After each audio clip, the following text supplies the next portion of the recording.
Hi guys! We are back in Manila and we are off to Savoy Hotel. Super excited nga kami ni Habi kasi nga first time namin mag-check-in dito. And take note, promo yung nakuha namin. Savoy Hotel is located at Pasay. And nasa harap lang siya ng NAIA Terminal 3. Kaya sa mga katulad ko na pupunta sa airport, mas accessible ito at convenient. Sine-check lang ni Hubby yung bookings namin, then gora na tayo! This is our room key mga besh. Nasa 7th floor kami. By the way, meron pala akong separate video for the quick room tour. Pero sa video ito, meron pa rin. Pero sa mga gusto lang naman na yung room tour lang itself. So, welcome to our room. This is an essential queen room.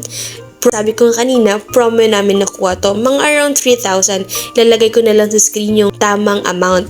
So, this is our room. Tamang-tama lang sa mga couples na katulad namin. And to be honest, ang ganda talaga ng room.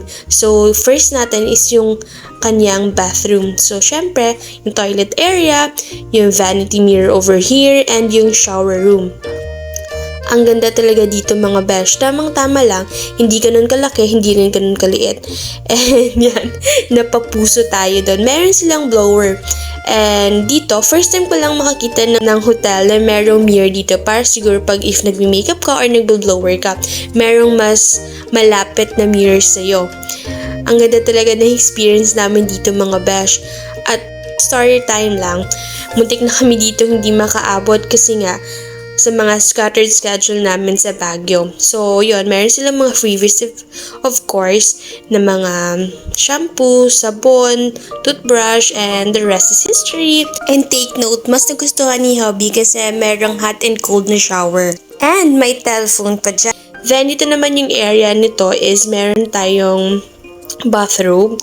Then, meron siyang flashlight over there. And, yeah, usual lang na room. Yan. First time ko rin makakita ng room na merong flashlight kasi usually wala naman.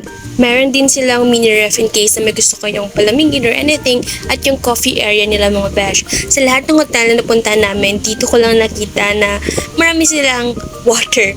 Actually, 4 yung water na binibigay nila. Yung complimentary water nila. Then, dito yung mga tea, yung coffee, yung sugar, creamer, lahat. Andyan siya. Pati yung heater. Let's proceed naman sa bedroom area. Sorry sa messy stuff namin.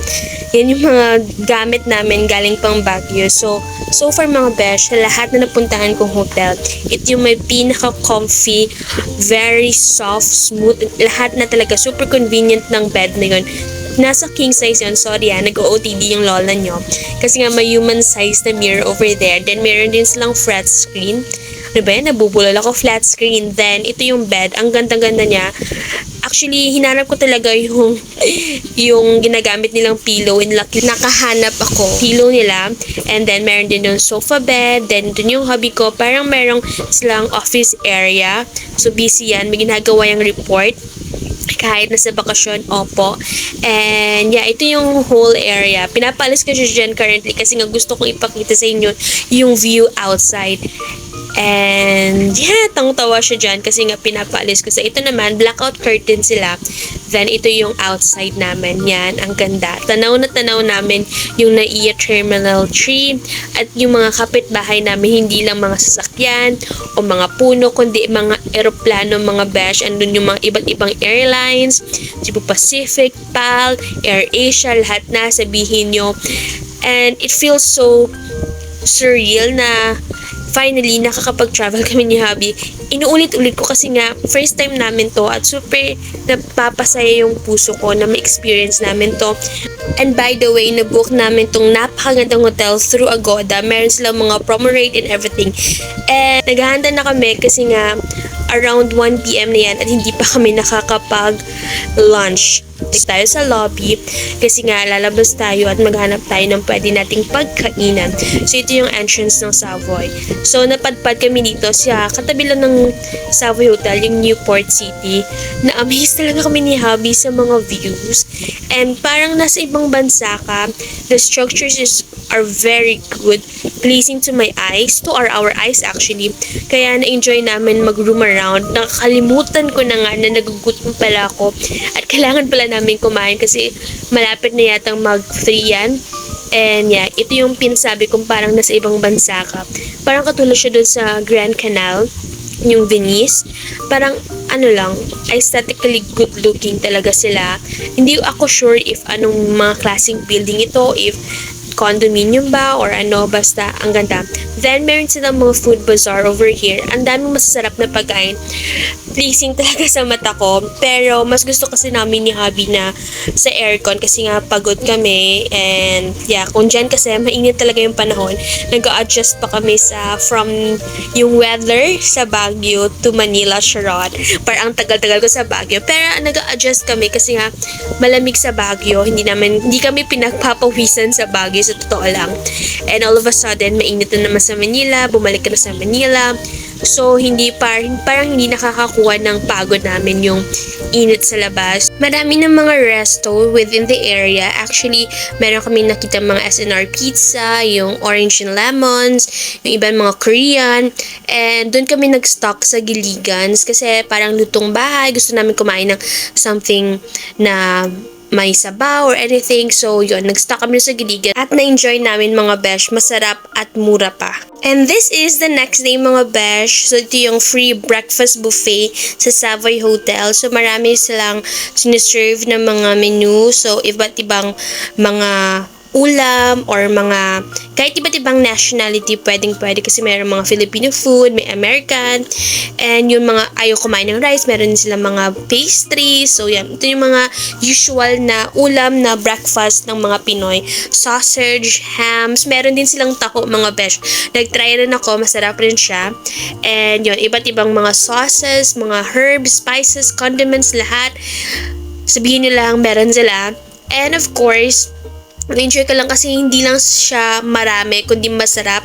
Meron talagang mga taste kasi iba yung mga buffet nila, yung napakarami pero wala namang lasa and everything yun. Iba nga, nire-refill naman nila every time na nauubos yung mga yung mga pagkain yan. Si hubby, kumuha siya ng sunny side up. And ito naman yung cheese air, yung mga pastries. So, iba't ibang tinapay. Then, ito yung mga desserts. Masarap yung mga desserts nila ha. Yung mga iba mga bite size, yung iba yung para lang talaga sa isang tao. Kuha-kuha ka na lang. Then, meron din sila waffle area. So, meron silang chocolate, merong strawberry jam, kung anong gusto mong i-toppings. Then, you also have this cereal sa mga ayaw nga kumain ng heavy. And, meron pa lang silang dried apricot. Parang ganun, nakakalimutan ko. Ito yung mga milk, yung iba't ibang fruits, and yan. Bumalik ako sa pastries. Kasi nga, pwede mo rin i-reheat yung mga pastries meron doon. Then, ito na yung kinuha naming lahat. Yan, na-enjoy talaga namin yung super sarap ng mga besh. And yes, this is the swimming area or yung swimming pool ng Savoy Hotel. Napakaganda ng mga besh. Super friendly sa mga hindi binilas no sobrang height kasi parang 3 to 4 feet lang itong mga besh kaya carry bells ng lola nyo. And luckily, konti lang yung nag-swimming kasi nga weekdays to eh. So, kami lang yung naglakas ng loob. Hindi naman siya super early kasi nga nag-breakfast pa kami and yan, ini-enjoy lang namin yung moment. Meron siyang open roof sa dun sa kabila. Hindi ko lang napakita sa inyo kasi nga nawala yung video mga besh. In case gusto mo mag sunbathing or something dun sa parang loft area nila. And currently si hubby nilalamig niya. Hi guys! So we're here na at the poolside of Savoy Hotel Manila and currently ay medyo malapit naming masolo yung poolside. Kami lang siguro may mindset na maligo. Actually, time check is 9 o'clock, hindi morning. And yun, siguro yung iba ayaw lang talaga mag-swimming for today's video. So yung hobby ko, yan. Nilalamig na yan. Kasi malamig yung swimming pool mga besh. And I just so love it. Kaya yan. And take note, 4 feet lang siya mga besh. So carry ng lola nyo. Yung other area is 3 feet. So yeah. Ang ganda ng pool nila. Mas malaki and ang ganda ng ng shower room nila. Itutur ko kayo mamaya. So yun, we're staying here for one night. Mama yung check-out namin 12, then flight namin is 2:55 in the afternoon. And malapit lang naman kami. So malapit lang yung pupunta namin na airport. Naiya Terminal 3 kami mga besh. And actually pwede namin siyang i-cross lang. It's just that dami naming bagahe. So it's a no-no for us. Sana okay yung bagahe namin. Kagabi pa kami sa stress sa luggage namin kasi baka mag-over baggage or something. Even though we have booked 20 kilos each, additional 20 kilos each. Pero syempre, ang dami kasi ng mga, dinala. Mga damit, namin. I just love the pool. Yung hubby ko nilalamig na. Say hi to the vlog, love. Smile naman. We're just gonna enjoy this. Tamang-tama kasi yung pagka-book namin dito is naka-promo siya. At the same time, parang meron yung voucher or something yung hobby ko. Imagine na sasali na akong tawagin siyang hobby. Yun. Nakaka-relax. Sarap. Sarap kasi konting tao. Mas may enjoy namin yung view. Hindi ko alam, narinig niyo kaya ako. I hope so. Narinig niyo ako kasi sayang naman yung mga sinasabi ko dito, di ba? Yan, ito yung tutor kayo ng very, very light. May tao. Yung hobby ko. Punta na lang tayo. Yun, may naliligo mga bata. So, parang bata rin kami kasi naliligo kami. So, we're gonna enjoy the pool and see you later. Bye!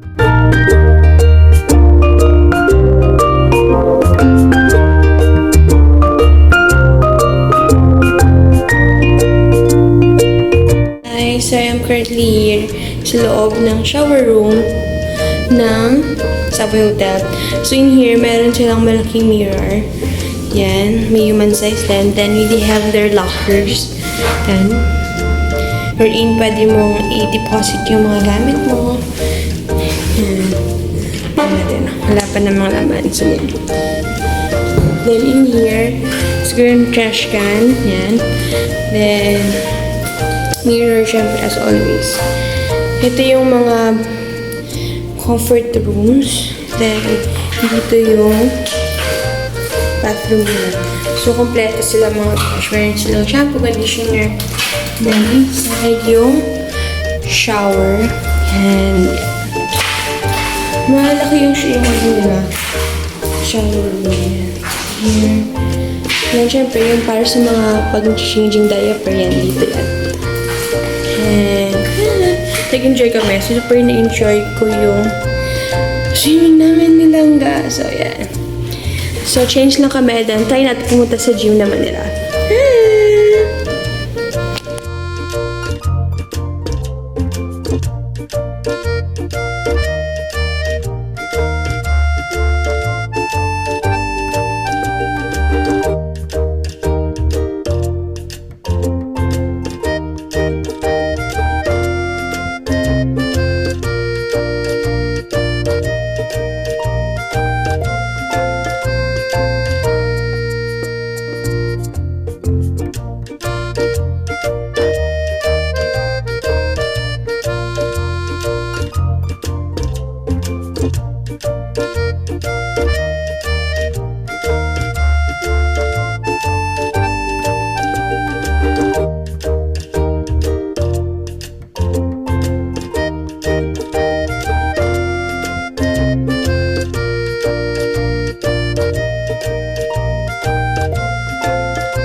All in all, mga besh, nagustuhan namin yung Savoy Hotel experience namin dito sa Pasay.